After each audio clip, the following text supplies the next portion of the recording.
um, it's good to win.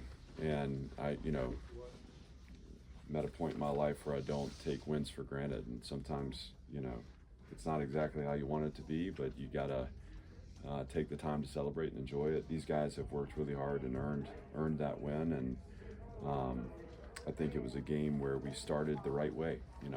We talked a lot about this, about how do we eliminate hope early in the game? How do we play Vanderbilt football at a level that puts distance between us and the opponent? Offense started exactly how we wanted to. I want to shout out Caleb Barnett for being a big part of that early success, and a kid playing his first college football game was impressive. Diego was efficient. We were moving him in the run game. We were completing passes. It looked exactly how we wanted it to look, and the defense responded with a 3-and-out. We were able to score a couple touchdowns there quickly, and I'm proud of the way we started. I felt like as we went, I think on the whole tonight we had 6 3-and-outs on defense, so I felt like defensively we had detail and discipline throughout the entirety of the game. Offensively, I felt like that end of the half 2-minute drive was an indicator of a loss of focus, and that was really disappointing. It was an opportunity for us to train something that's going to be really critical to our success this year, and we didn't do a great job of that. So that set in motion a period of time there where I felt like we lost our focus offensively. We had penalties that accrued, and some of them are just sloppy play, some of them's operational. Some of that we've talked about. That's part of first game, but also if you go back a year ago, it cost us early on. It took us cleaning those penalties up to find success. So we can excuse it as part of the first game and part of learning how to play, but we cannot hang on to that. We have got to move forward and to play cleaner. But I was proud of James L. Lassiter scoring his first touchdown. I was proud of Mason Rowe-Miller scoring his first career point as an extra point. Hayden Bray got a sack. Defensively they crossed the 53 times, I believe. 2 of them ended in turnovers. C.J. Hurd had his first interception, and Miles Capers had the sack fumble recovered by Corday. I thought those were big kind of bounce back moments for the defense. Obviously, the third time they crossed, they kicked the field goal. So if we wanted the shutout, we needed to get the stop on 4th down. We didn't do that, so that's the consequence. But on the whole, again, it's great to learn from a win. I think there's plenty for us to focus on, to clean up, and we're going to need to redirect our energy really quickly to a road game at Virginia Tech, which is going to be really challenging for us. So with that, I'm happy to open up for questions. Coach, 3 touchdowns, first 3 drives. I know you touched on it there at the beginning, but what specifically did you like most about what the offense was able to do to start the game? It just, I haven't looked through, and maybe I won't hold you guys up as I look through, but I can't remember when our first 0 or negative yardage play was, but I want to say maybe it was the 3rd drive where we had an incompletion. I think it just felt like we were putting pressure on them from the start. Positive motion, chunk runs. We connected at the right times in the pass game. Loved the shot to Eli on the sideline. We missed on some explosives today, and that's been a focus for us on offense. So at a point we became a little too methodical. But early on, I didn't feel that way. Early on, I felt like we had our way in the run game. I felt like we were opportunistic in the pass game, and again, there weren't a lot of 0 or negative yardage snaps to be had. I think the onslaught of penalties is what started to interrupt our flow. We saw the operational or pre-snap stuff in the preseason, but not as many holding penalties, I don't think. Were there any common denominators there, or like you said, you just think guys let their guard down, or what you see? Yeah, it's hard to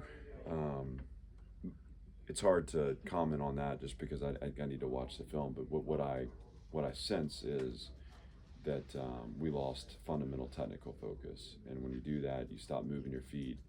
You start grabbing and you incur penalties. And let me look at the film and maybe I'll have more on that on Tuesday. But obviously, I don't remember, maybe 2 operational penalties in the game, 2 false starts, I think. So those are controllables. Yeah, sometimes the in-play penalties are going to happen. I don't.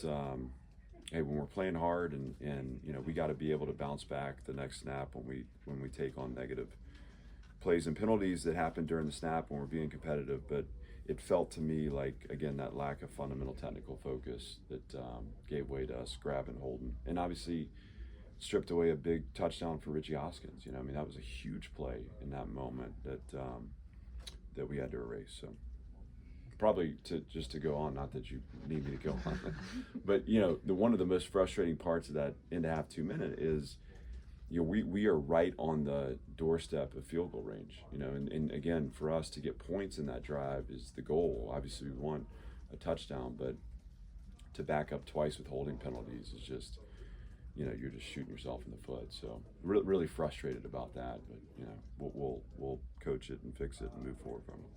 You talked earlier in the week, you were happy with the focus and intensity in practice early in the week. Was it maybe a sign of progress to see them come out and do their thing early and put the pressure on them, like you said? Well, I honestly, I loved our spirit and energy early in the week. I think we needed this week to learn how to prepare for a team. Sometimes as a coach, you're seeing the energy and the effort, and I'm getting the GPS numbers, and it's telling me that we're out there practicing hard and we're hitting our speeds. But I actually felt like there was some need for a little more attention to detail in the execution of the plan. So,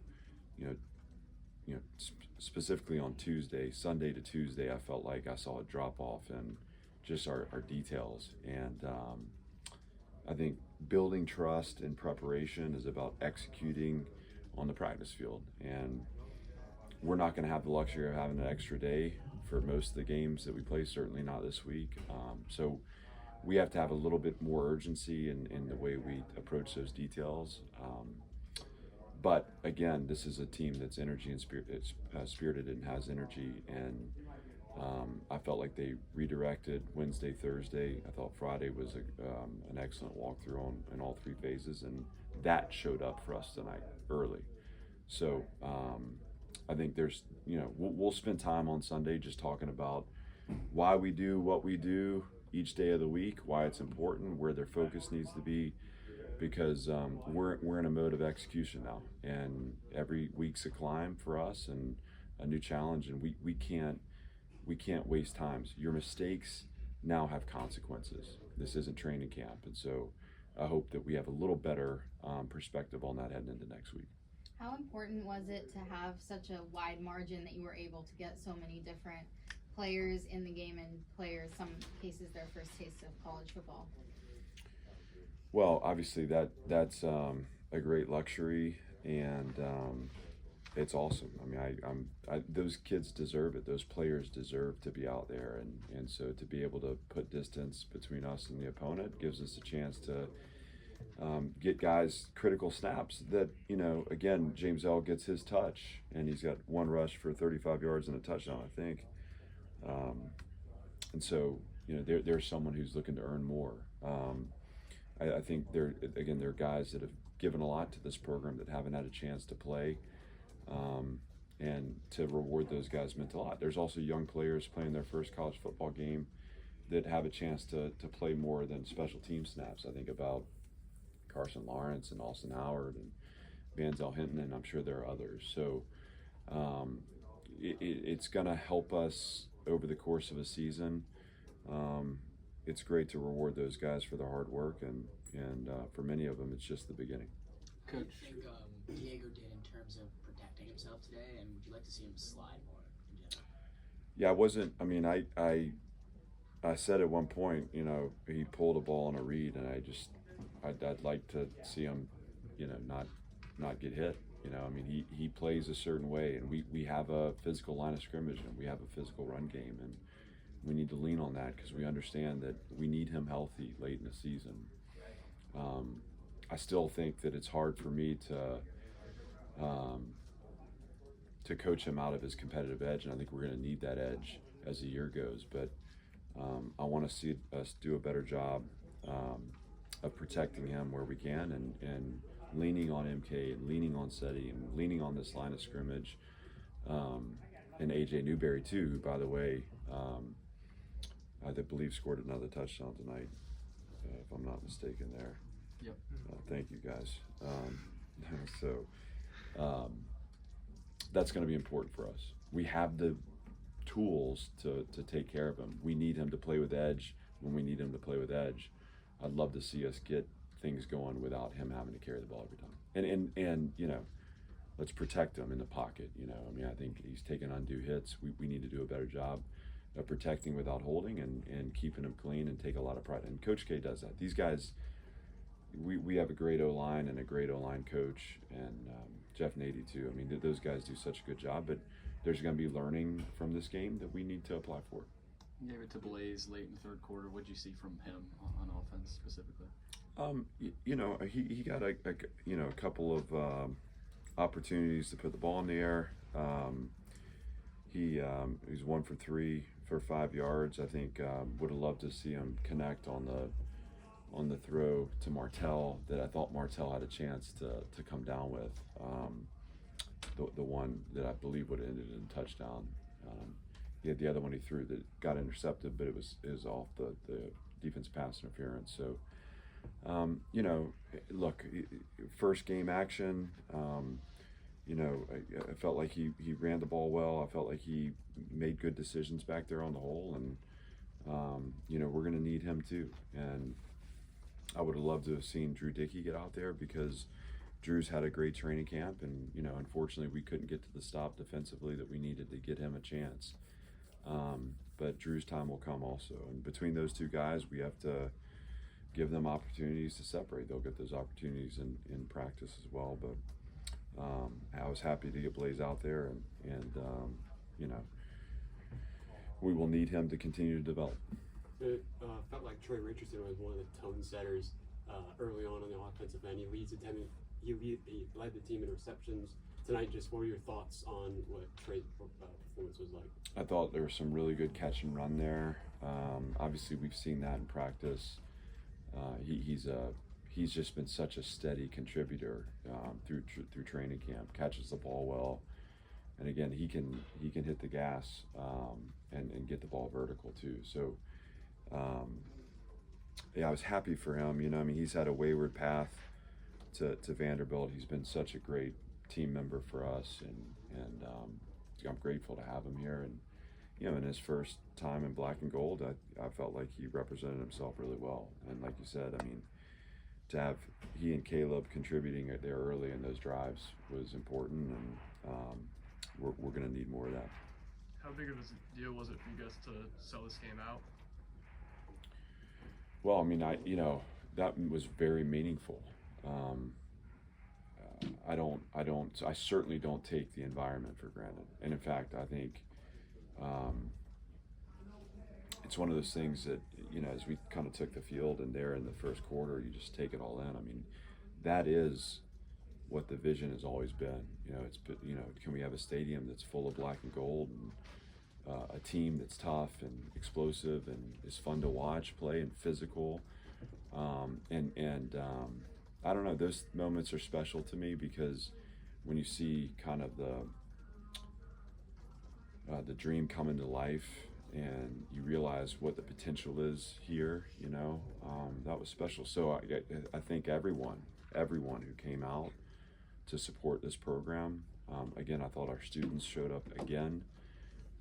And made a difference for us, and that means the world to me too, because I was one of them, you know, and our team appreciates it. I thought the stadium was awesome. I think, you know, compliments to Candace and Chancellor Diermeyer and everyone who contributed to that. And I hope the Vanderbilt fans enjoyed a new venue. So I'm grateful, and again, I sometimes in brief moments will kind of be able to pull up and take a big picture view, and I took a couple of snapshots in my mind there in the first half where I thought, you know, this is this is what it was always meant to be, and it's taken us longer to get here than I thought. But if I can keep putting a team out there that inspires people to show up, we can make this thing really fun. You mentioned Caleb Barnett earlier in the press conference. Just what does he add to the offense as a whole? Well, he doesn't add size, so I don't think you'll mind me saying that. No, KB's remarkable. You know, here's a guy that, and again, this is a credit to Tim and Jerry and their connections, and you know, Tim, you know, was connected to Caleb, watched him play when he was young, believed in what he saw. Caleb's a resilient person. He believes in himself. He knows he belongs. And from the very first day he stepped on campus, he made an impression how he could run, and how he handled the ball. He's got great hands. He finds his way open. He catches the ball really well. And obviously tonight the story was about his speed around the edge. But I also want to compliment him on making the physical decisions too at the finish of those runs. He was not backing down from contact. And you know, again, he's got elite speed, elite twitch. He can create problems when he gets the ball in space, and certainly we benefited from that tonight. You mentioned James L a few times. How fulfilling was it to see his career and how it's played out, and then to see him have that moment tonight?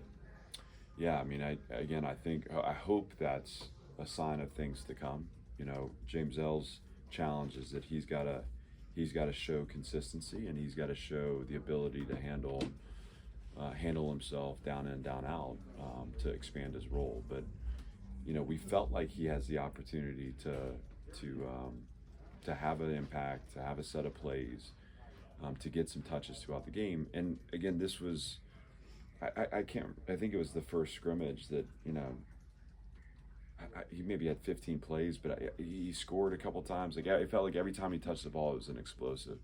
That's what he can do physically. Again, him developing developing in his process, you know, his attention to detail, his consistency, all the whatever other coach terms you guys want to throw out there. But you know, just we need him to take ownership, and we've challenged him with that, and I expect him to respond that way. But he showed tonight what he can do when he's out there, and so we need to push him for more. Thanks, everybody. Thank you, guys. Thanks, coach. Thank you.